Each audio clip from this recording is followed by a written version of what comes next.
नमस्कार दोस्तों, मेरा नाम एकता चौहान है। आज 26 जुलाई के दिन 1999 में हम लोगों ने कारगिल पे अपनी जीत हासिल करी थी पाकिस्तान से। कारगिल का युद्ध दोस्तों 1999 में हुआ था और आज का दिन जो है वो कारगिल विजय दिवस के रूप में हम लोग मनाते आ रहे हैं पाकिस्तान के ऊपर हमारी जीत को। ये जो युद्ध था वो 60 दिनों तक चला था और इसमें 26 जुलाई को हमने आज के ही दिन हम लोगों ने 1999 पे इस पे जीत हासिल करी थी कारगिल युद्ध में।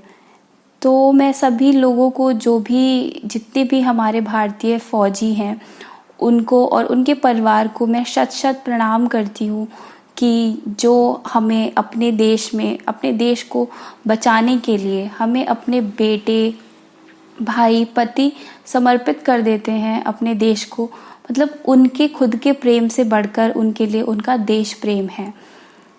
और यहाँ पे जो भी इवन मैं खुद भी एक फ़ौजी की बेटी हूँ और फ़ौजी की बेटी होना आज मैं कितना खुद पे एक प्राउड फील कर रही हूँ कि मेरे पापा भी जो थे वो इस लड़ाई में शामिल थे। वो अक्सर हम लोगों को किस्से बताते हैं कारगिल वॉर के।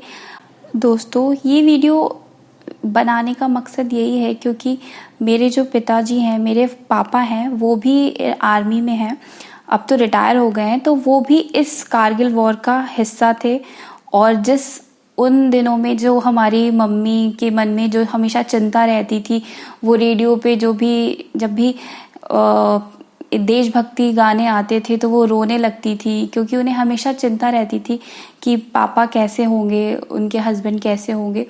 तो मैंने देखा है कि हर एक जो सेक्रीफाइस होता है वो सोल्जर के साथ साथ उसकी फैमिली भी कितना सेक्रीफाइस करती है, ये मैंने खुद से बहुत फील किया है। और दोस्तों, मेरे पापा अक्सर हम लोगों को मतलब किस्से बताते हैं कारगिल वॉर के, और जो सोल्जर्स वहाँ पे थे कारगिल वॉर के टाइम पे और या जो भी सोल्जर्स कारगिल वॉर में जो भी थे उनके मतलब कुछ कॉन्सिक्वेंसेस भी होते हैं क्योंकि बहुत बर्फीला इलाका है, बहुत ठंडा इलाका है। तो वहाँ पे मेरे पापा बताते हैं कि उनके पैरों की जो उंगलियां थी वो गल जाया करती थी। वो इतना ब्लड सर्कुलेशन, मतलब इतनी ठंड की वजह से कि उंगलियों में खून, ऐसा लगता था कि सर्कुलेशन होना बंद हो गया है। आज उनके बाल एकदम सफ़ेद हो गए वहाँ पे और उनको मतलब ठंड की वजह से जो उनकी उंगलियां हैं आज भी वो वैसी हो गई हैं। तो आप सोच सकते हैं कि कितना ज़्यादा वो परेशानी उठा के वहाँ पे हमारे देश को बचाते हैं, युद्ध करते हैं सारे सोल्जर्स को। तो मैं सारे यूथ से ये प्लीज़ एक रिक्वेस्ट है मेरी कि आप अपनी एनर्जी को एक सही डायरेक्शन में लगाइए क्योंकि हमारे जो सैनिक हैं वो तो हम लोगों को बॉर्डर पे हमारी रक्षा कर सकते हैं, परंतु जो हमारे देश के अंदर जो कम्युनल राइट्स होते हैं, वो धर्म के नाम पे लड़ाई झगड़े करना और हम लोगों को जाति के नाम पे बांटना, ये जो भी पॉलिटिशियंस करते हैं, हमें समझना है कि अगर हमारा देश का जवान अगर हमें सरहद पे, हमें बॉर्डर पे हमें सिक्योर रख रहा है तो हमारी जिम्मेदारी है कि हम उसकी फैमिली को, हम उसके घर परिवार को, हम उसकी रक्षा करें। तो जो भी आर्मी में हैं या जो भी लोग नहीं हैं, वो सभी लोग एक फौजी की तरह रोल प्ले कर सकते हैं अपने इस देश को बचाए रखने के लिए, अपने इस देश में शांति लाने के लिए। क्योंकि देश का जो सिपाही है वो तो बाहर के दुश्मन से लड़ सकता है, पर जो देश के अंदर दुश्मन बैठे हुए हैं उनसे हम सबको लड़ना है, हमको आपको लड़ना है। तो प्लीज़ जो भी यूथ है फेक न्यूज़ पे विश्वास ना करिए आप लोग, और धर्म के नाम पे एक दूसरे से लड़ाई मत करिए, कास्ट के नाम पे एक दूसरे से झगड़ा मत करिए, खून खराबा मत करिए, छोटी छोटी बातों पे बहस मत करिए, क्योंकि हमें ही अंदर से इस देश को सुरक्षित रखना है। अंदर के जो भी इंटरनल सिक्योरिटी थ्रेट हैं हमें उनको डील करना है। आई होप आप लोग समझ रहे होंगे। अपनी एनर्जीज़ को प्लीज़ अच्छे डायरेक्शन में दिखाइए और हर एक इंसान के अंदर फौजी हो सकता है, क्योंकि रियल हीरोज़ हमारे यही हैं जो कि कभी रिस्पेक्ट डिमांड भी नहीं करते, है ना। तो तो हम लोग सोचते हैं कि मूवीज़ में दिखाते हैं जो एक्टर एक्ट्रेस, हम लोग उनके पीछे पागल रहते हैं, पर हम लोग फौजियों को क्या हम उनके हिस्से का सम्मान देते हैं जिनकी वजह से हम अपने घरों में रात में चैन से सो पाते हैं। तो उनको रियल हीरोज़ आप समझिए कि कौन है।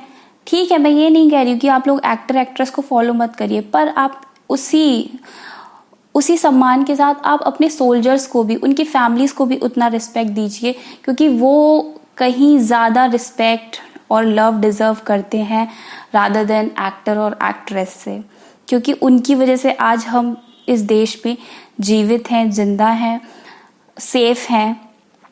तो वो हर दिन अपनी जान जोखिम में डालते हैं, तब हमारी जान को मुसीबत से बचा पाते हैं। तो मैं सभी फौजियों को फिर से एक बार और सभी उनकी फैमिलीज़ को शत शत प्रणाम करूंगी, शत शत मेरा नमन। और हम सभी लोग, उन जितने भी, हर एक सोल्जर जो भी है, जो भी किसी ना किसी युद्ध में वीर गति को प्राप्त हुआ है, हम लोग